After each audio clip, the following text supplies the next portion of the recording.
เอาไปตำหูเอามาค่ะตำหูเอาเด็กๆกิน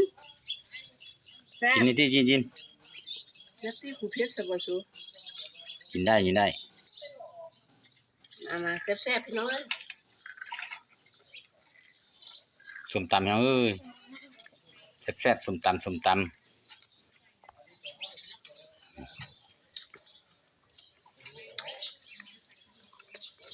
พักเก็บข้างบ้านเขาเอ้ยพักเลย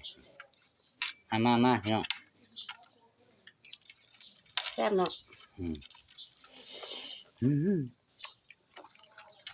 ไปอยู่แบบยังเอ้ยพี่ ทำเพชรจะหน่อยนี่แซ่บดี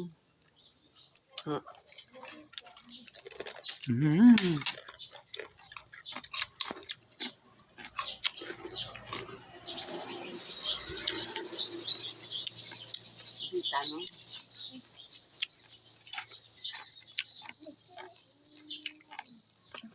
รู้สึกสุดได้ข้าวพี่น้องแซ่บคนมาส่งกันนี่เราขายดี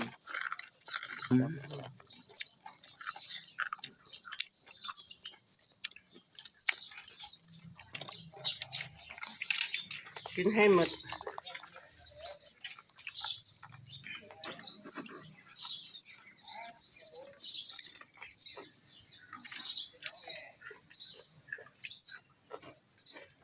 มาพี่น้องเอ้ยกินกันเด้อจวดข้าวเหนียวห้อนนี่พี่น้องนี่นึ่งมะม่วงมา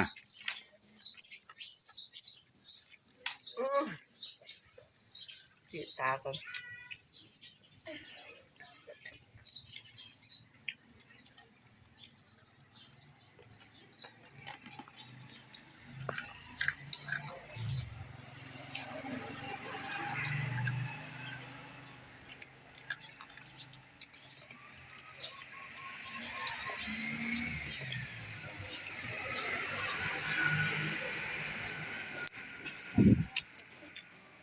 บอกแม่ที่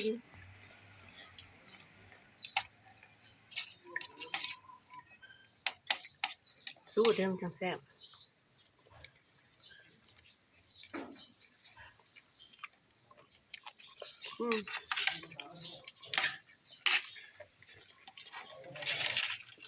กำลังข้าวสะ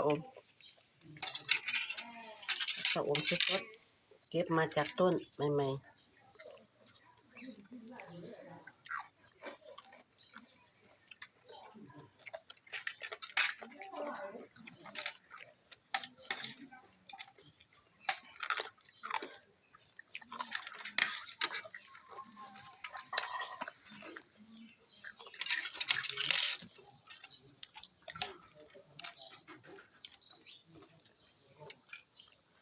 เอาเลยลูกบ่เผ็ด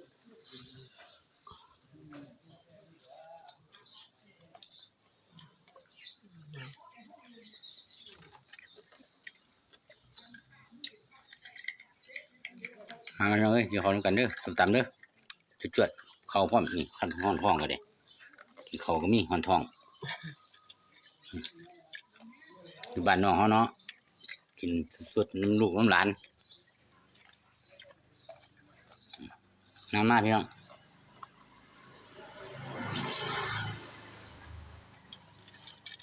ถ้าก็เก็บเอาปูเอาข้างบ้านนี่พักกันเด้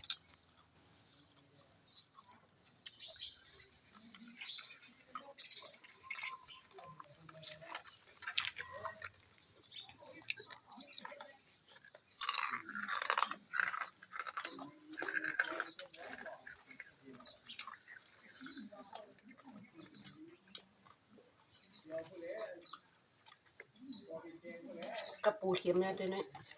ปูเค็ม เค็มเหรอ ใช่สั่งปูสั่งปูอันนั้นน่ะแม่ปูสดฮะ ปูจืด ไม่ปูจืดปูดิบ ปูดิบ ไม่มีปูดิบมีปูดองนี่ ไม่ดอง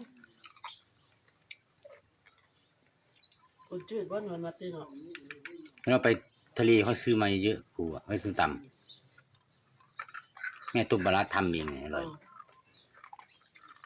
ำอีกแซ่บ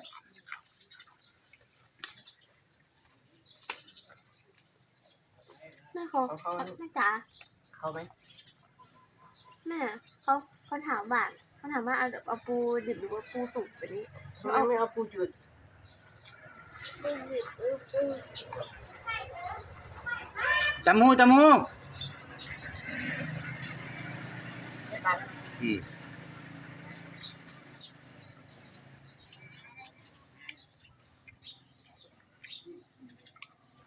ท่านถามมาดูมาไม่ได้เอ้ยตำหูเขาเที่ยง สีส้มว่ามันว่า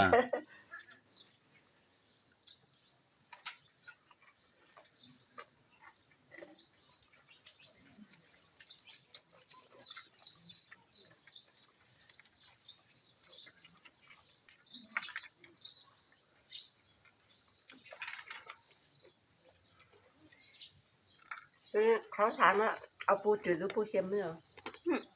แม่ถามว่าปูดิบหรือปูสุกหรือ หนูตอบว่าไง ปูดิบ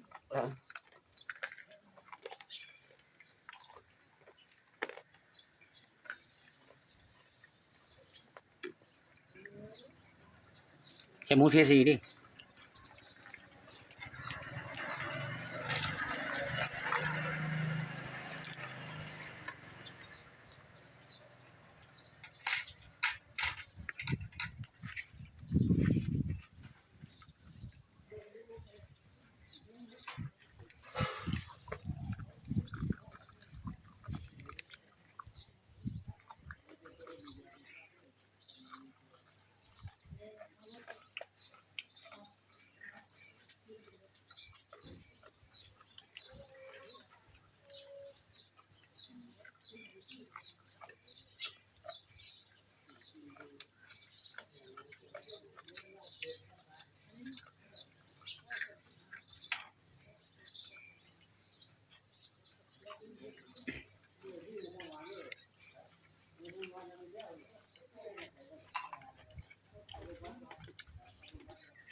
มาพี่น้องเอ้ย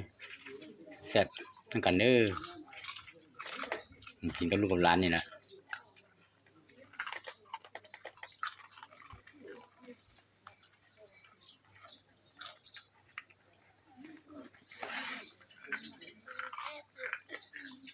อะไรวะลูก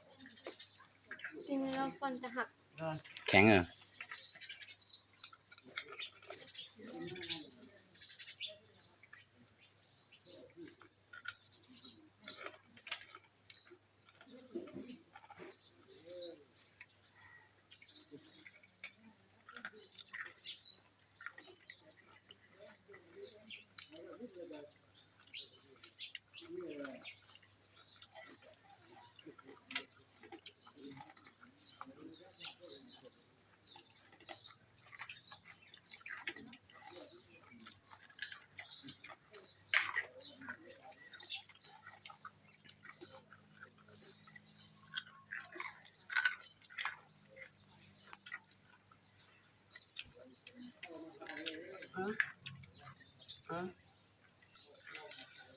มันก็ดูไม่ดู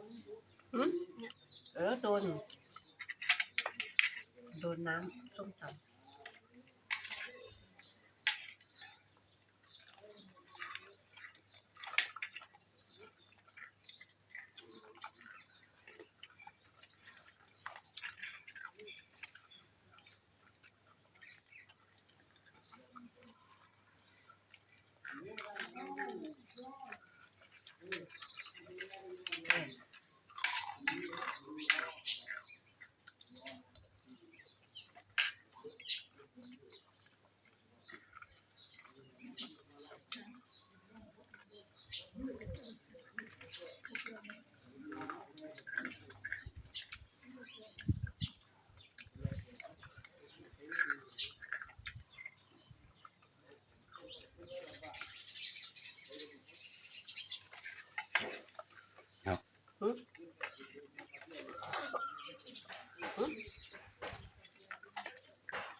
คลิปนี้ก็ไปแค่นี้ครับเนาะ